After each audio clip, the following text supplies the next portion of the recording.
Welcome back, Leggari Nation. We're showing you how you can coat over your existing surfaces using our epoxy products. Watch how simple it is to get this look.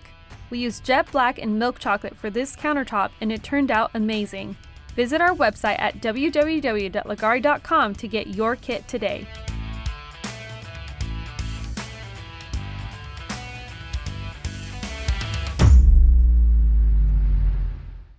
So before you guys mix, it's always good to have everything ready. As you can see, we're ready to go. Tape's on, plastic, everything's prepped. If you want to map out a design on your counter before you start, that way when you're pouring beads out, you kind of have something to follow. On black, we just run a paint stick edge on it. That'll kind of etch the primer and give us points to follow. And I'll just do a spot here so you can kind of see if I just use the edge, it gives me something to follow. To get this exact look, I'm gonna just be dumping out random beads all across it. We're gonna blend it with the squeegee, and that's basically it, really simple.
All right guys, now we're gonna blend it with the squeegee. We take our Leggari squeegees, we cut them down with a skill saw. You can do them square, you can do them at an angle.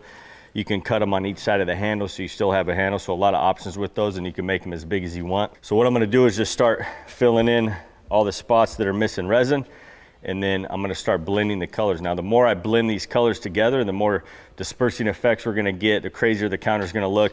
If I want more solid concentrated areas, I'm just not gonna blend it as much.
So I'm gonna spritz it with 91% isopropyl alcohol. If you wanna keep a more subtle look, we can just mist it with denatured alcohol. That's not gonna create a bunch of cells. This is what creates those cells and disperses that surface.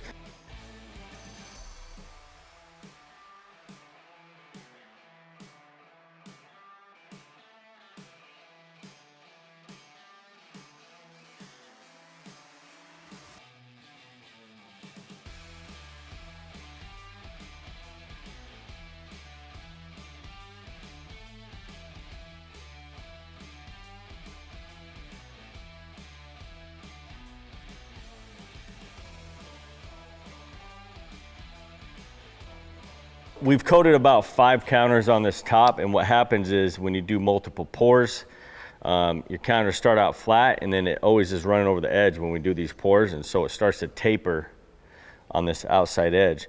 And so we have to usually, after about 4 or 5 counter pours that we do, we have to level that edge out. And so this one's like borderline there, and so we have a lot of resin out front. And so what we did to kind of reinforce that from having too much resin flow over the tape is we just took some Gorilla tape, put this on the face, and that's going to kind of help the rigidity of that tape because it's kind of flowing out towards that edge because it's kind of tapered because we've done so many pours.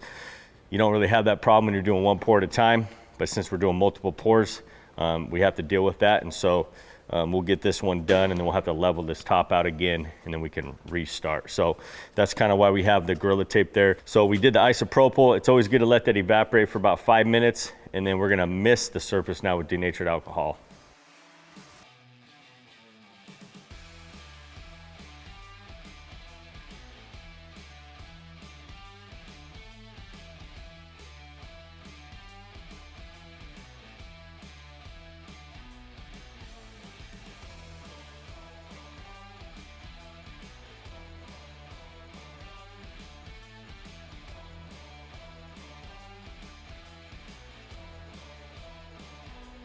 All right, so guys, we had to improvise a little bit. Again, this probably isn't gonna happen on your projects. This is because we poured multiple times. And again, we get that tapered edge. We got a lot of buildup of resin on that edge because it is tapered, so it's kind of building up right there. So we had a blowout. If you guys deal with this, paint stick, tape it off, try to clean that so you can get the tape to stick good, and then have something kind of pressing on there to hold it up there firm. But it's ready to pull. And again, like I said before, to test, we pull the tape back. It's just really thick, so I'm going to kind of show you what a normal counter would look like. You can kind of see how it's just slowly moving down. That's exactly what we're looking for.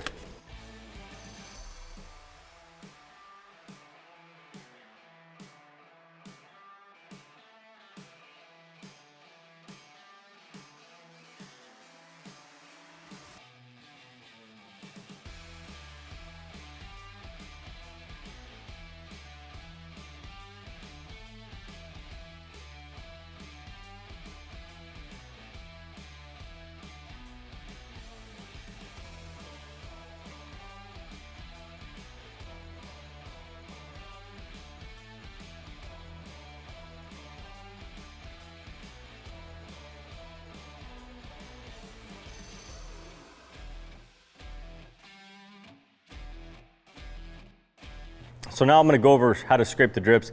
Obviously, it's still a little early to scrape those. I'm going to have to do that again, but it's really simple. Like I said, putty knife, something thin, sharp. We're just trying to cut those off, really. It's good to get these shaved off instead of having to sand them the next day. If for some reason you do have to sand, 120 grit, palm sander, just be careful not to hit the cabinet, and you can sand those before the top coat.